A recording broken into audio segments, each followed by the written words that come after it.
저는 북한 공산 세력의 위협으로부터 자유 대한민국을 수호하고 우리 국민의 자유와 행복을 약탈하고 있는 파렴치한 종북 반국가 세력들을 일거에 척결하고 자유 헌정 질서를 지키기 위해 비상계엄을 선포합니다.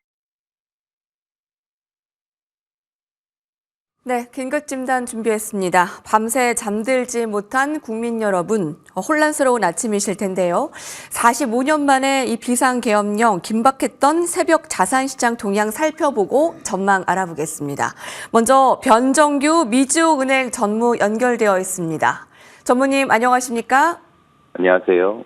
환율이 2년 만에 이 급등 나타내고 16년 만에 최고치 흐름을 나타냈습니다.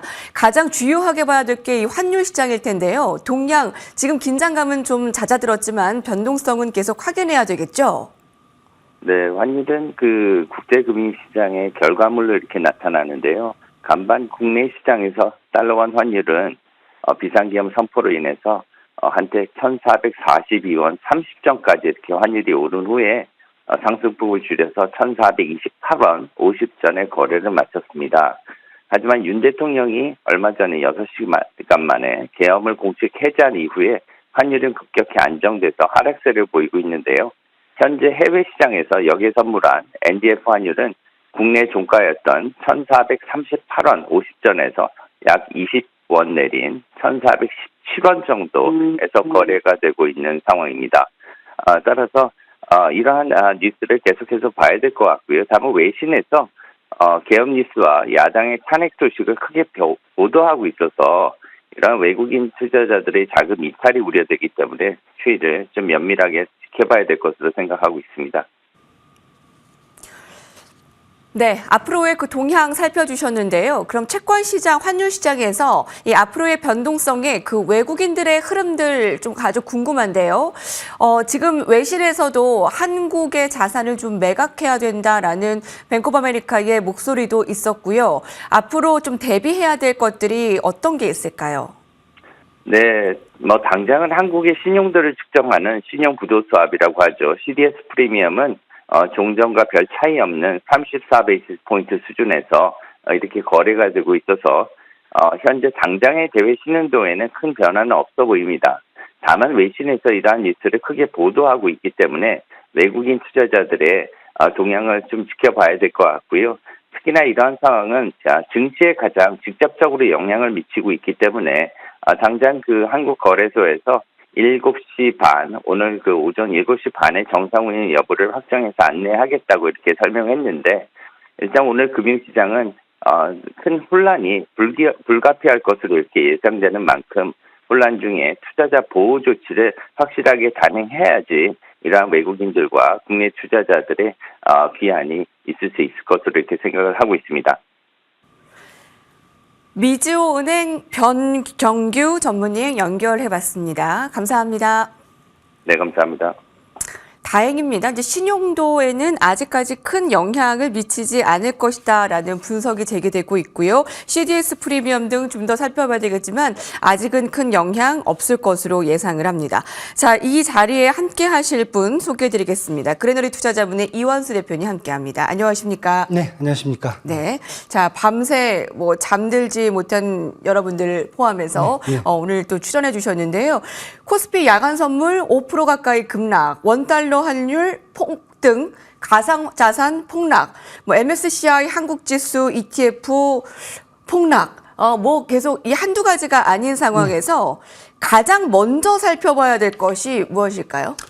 저는 일단 두 가지를 먼저 봐야 되지 않겠느냐. 왜냐면은 어제 같은 계엄령 선포 같은 경우는 사실 이제 국내 투자가들한테 정치 리스크거든요. 그 다음에 외국인들 입장에서 봤을 때 지정학적 리스크거든요. 근데 정치 리스크와 지정학적 리스크는 이제 가장 큰 어려움이 뭐냐면은 캡하고 플로어가 없다는 얘기입니다. 그러니까 위하고 아래, 상한선하고 하한선이 없는 그러한 영향을 미치기 때문에 도대체 이게 어디로 튈지 모른다는 거거든요.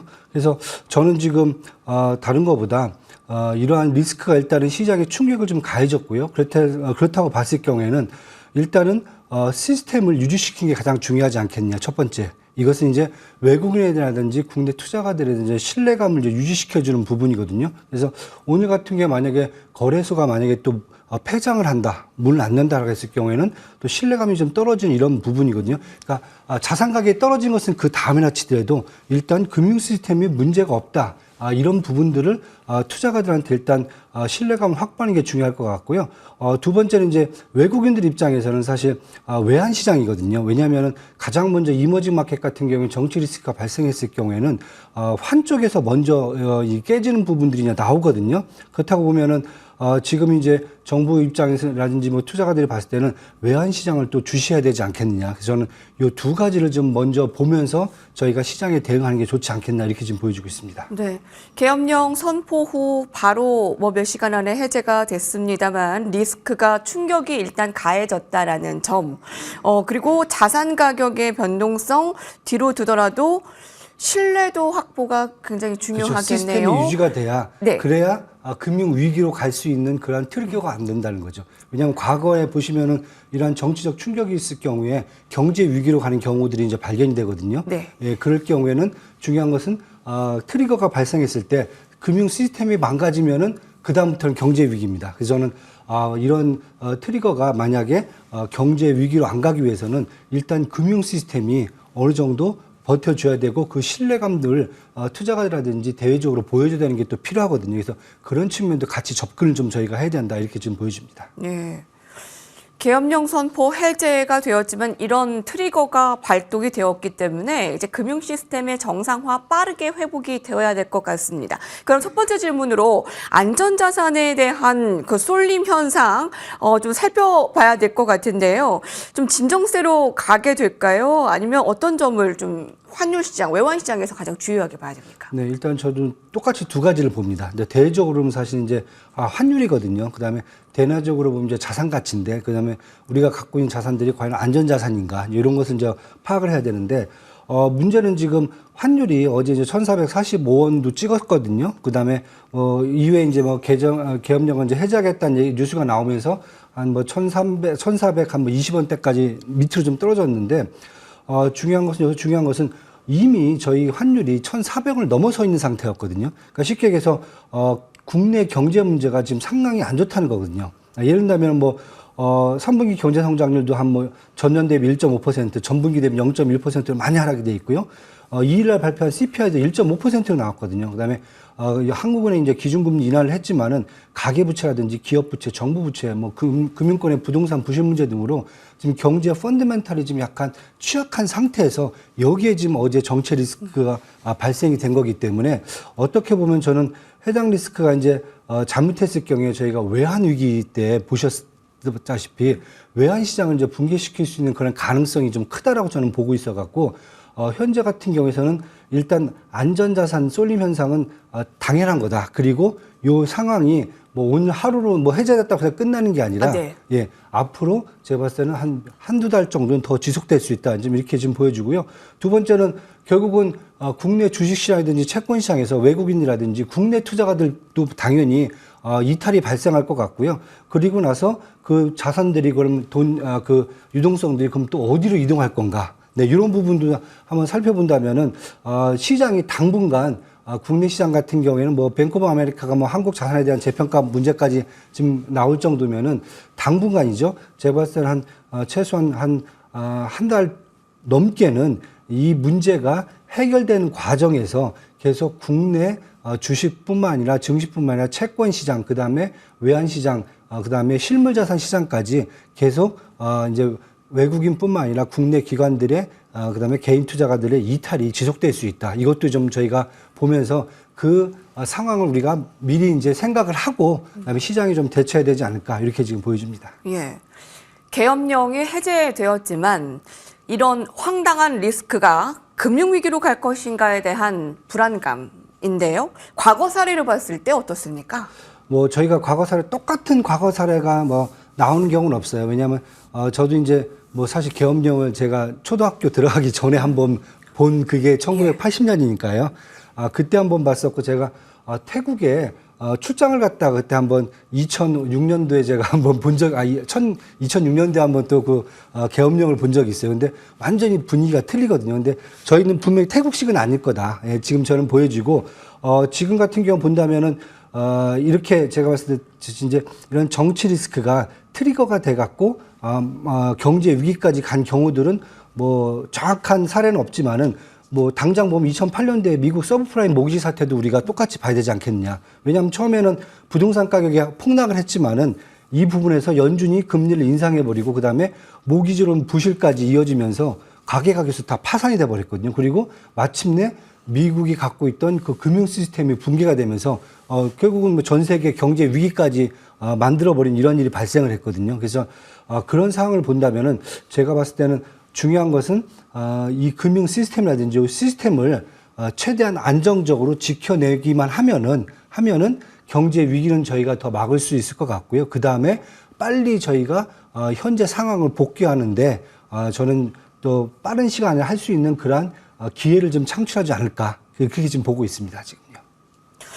이번 사태로 인해서 해외에서 보는 한국의 자산 시장, 한국의 증권 시장이 주요하게 작용될 것 같습니다. 어느 정도로 자금의 이탈이 될 것인가, 그리고 그 자금은 어디로 이동할 것인가가 우리가 주요하게 봐야 될 텐데요.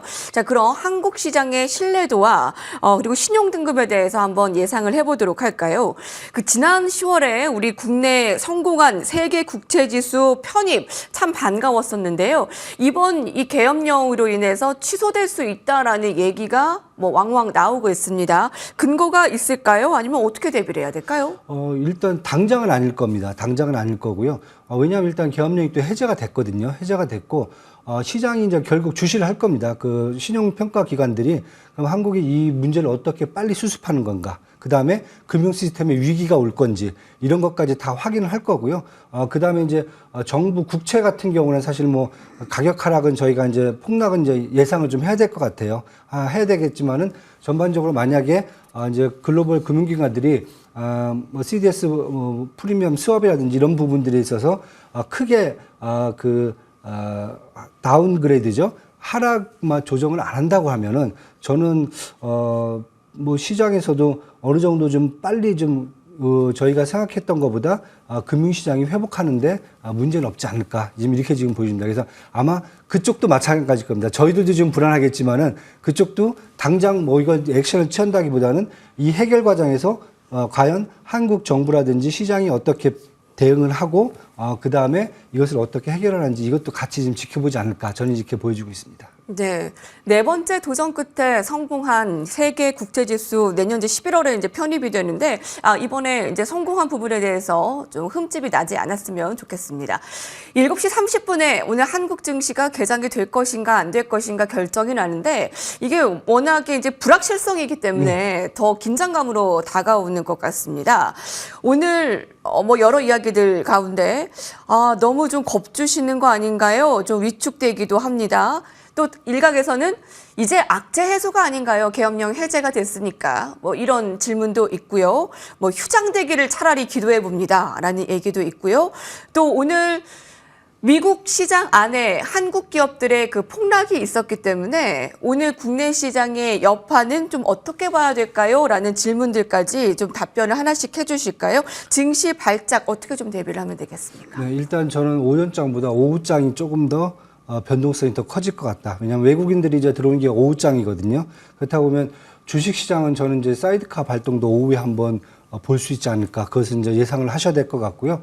이 정도 충격 왔을 때 과거에 보면 이제 국내 국채 가격 같은 경우는 보통 5에서 한 10% 정도가 한 일주일 동안 이렇게 밀려 내려가는 모습을 좀 많이 보여줬거든요. 해제가 됐는데도 서킷 브레이크가 발동이 될 수 있다라는 말씀이시죠? 그렇죠. 왜냐하면 오후장에 외국인들이 만약에 지정학적 리스크를 갖고 물량을 좀 많이 쏟아낸다 그러면은 그것까지도 저희가 감안해야 되지 않겠냐. 왜냐하면 이미 선물시장에서 5% 이상 지금 이제 코스피 지수가 빠지는 걸, 코스피 그 선물이 빠지는 걸 봤잖아요. 그 정도라고 보면은 아마 오후장에 들어와서는 외국인들이 뭐 유럽이라든지 미국 쪽 다 들어온다, 뭐 아시아 증시까지, 아시아 기관까지 들어온다라고 했을 경우에는 저는 혹시나, 그것도 좀 혹시나 감안도 좀 하셔야 되지 않겠나 이렇게 지금 보여지고요. 그 다음에 자금도 이탈 같은 경우도 지금 저는 아마 이와 반대로 동시에 또 해지할 수 있는 수단들이죠. 이것들을 또 계속 시장에서는 또 기관들은 찾지 않겠는가. 그렇다고 보면은 가장 큰 게 일단은 저희 이제 국내 증시가 좀 불안했을 때 가장 크게 해지 수단으로 작용하는 게 일단 달러 매수하는 부분이고요. 그 다음에 선물을 매도하는 부분이고요. 또 하나 요즘 본다면은 이게 뭐 국내에 맞을지는 어떨지 모르겠어요. 이게 처음 겪는 상황이니까요. 저희가 이제 이 코인 시장 암호화폐도 아마 해지 수단이 되지 않겠냐. 왜냐면은 국내 자산 같은 경우는 지금 불안하잖아요. 그렇다고 보면은 결국은 미국 주식이라든지 암호화폐 쪽으로 자금이 더 이동되지 않겠느냐. 왜냐하면 그쪽은 국내에 영향을 미치는 게 아니라 다 미국 변수로 간다고 보면은 미국 시장이 더 안전하다고 보면은 또 이런 일도 발생할 수 있다. 그래서 저는 일단은 국내 시장에서 충격 오는 것은 일단 감안을 하셔야 될 것 같고요. 필요하시다면 일단 해지 수단을 좀 강구하시는 게 좋지 않겠는가 이렇게 지금 보여지고요. 그 다음에 자산의 이동에 대해서는 저는 조금 더 이제 한국 주식이라든지 채권보다는 아마 미국 주식 채권, 그 다음에 만약에 필요하다면 이제 암호화 시장까지 이렇게 한번 저희는 자산의 이동이 좀 더 있지 않을까. 그렇다고 보면 결국 여태까지 지금 한국 주식 시장이라든지 금융 시장이 계속 단점을 지적되어 온 부분들이 네. 결국은 더 커지는 게 아닌가. 예, 저는 이렇게 지금 보고 있습니다. 예. 참 그 기껏 들어온 그 외국인들에게 이게 뭐 어떤 날벼락 소식인가 싶겠습니다. 근데 일각에서는 오늘 코스피 이제 0.85배 이하로 내려가면 이건 이제 낙폭과대주 중심으로 좀 들어가야 된다라는 시각도 있는데 이것 또한 지나가리라라는 의견에 있어서요. 오늘 한국은행 임시 금통위가 이제 열리는데요. 좀 주요하게 어떤 것들 봐야 될까요? 일단은 지금 금융 시스템을 일단 얘기를 많이 할 것 같아요. 왜냐하면 연준도 마찬가지로 이런 경제 위기라든지 상황에서는 금통위 개최하고 뭐 임시 개통이라든지 아니 임시 뭐 FOMC 회의를 열게 되면은 항상 먼저 제기되는 게 시스템을 먼저 점검하자거든요. 그래서 저는 다른 것보다 지금 물론 이제 지난주에 기준금리를 내리긴 했습니다. 그리고 뭐 12월 달엔 금통위가 없고요. 그다음에 1월 달에 이제 금통위가 있는데 그 과정 안에서 금리에 대한 점검보다는 저는 시장의 시스템들을 적극적으로 한번 더 점검하는 그런 얘기가 되지 않겠는가. 그래서 한국은행이 조금 더 적극적으로 시장에 개입해서 금융 시스템을 좀 안정화시키는 모습을 보여준다면 저는 시장이 조금 더 호재로 작용하지 않을까 이렇게 지금 보여집니다. 네. 대표님께서는 그 시스템 점검이 굉장히 우선시돼야 된다라는 부분을 좀 강조하고 계시네요. 자, 어떤 쪽으로 조금 더 낙폭이 가해졌을 때, 예, 너무 좀 섣부른 질문일 수도 있겠지만, 네. 좀 매수에 가담하는 쪽, 어느 쪽이 좀 우선시될까요? 만약에 저는 환율 쪽을 먼저 보시는 게 더 좋지 않겠는가. 왜냐하면 환율 시장이 사실은 좀 더 오래 갈 수 있거든요. 예. 그리고 다음이 여진이요? 채권 시장이고요. 그 다음이 저는 이제 주식 시장이 되지 않겠는가 이렇게 지금 보여지고 있습니다. 왜냐하면 변동성으로 본다면 환율 시장이 가장 크거든요. 왜냐하면 국내 시장 같은 경우는 사실 외국인들의 그런 입지가 너무 크기 때문에 일단 환율을 좀 먼저 봐야 될 것 같고요. 그 다음에는 이제 채권도 마찬가지로 외국인 투자가들이 들어올 때는 채권 시장을 보통 이제 환 투자를 할 때는 채권 시장에서 많이 환 투자를 하거든요. 그래서 이 부분 두 개를 먼저 보셔야 될 것 같고요. 그 다음에 아마 주식 시장 환율이 좀 안정화되면서 그 다음에 이제 주식 시장으로 자금이 만약에 들어온다라고 그러면 그때쯤 들어오지 않겠는가. 저는 이렇게 지금 보고 있습니다. 예, 환율과 채권, 다음 증권 시장. 네. 이 순으로 좀 보시면 되겠습니다. 그랜드 투자자문의 이완수 대표님과 함께했습니다. 오늘 어려운 시간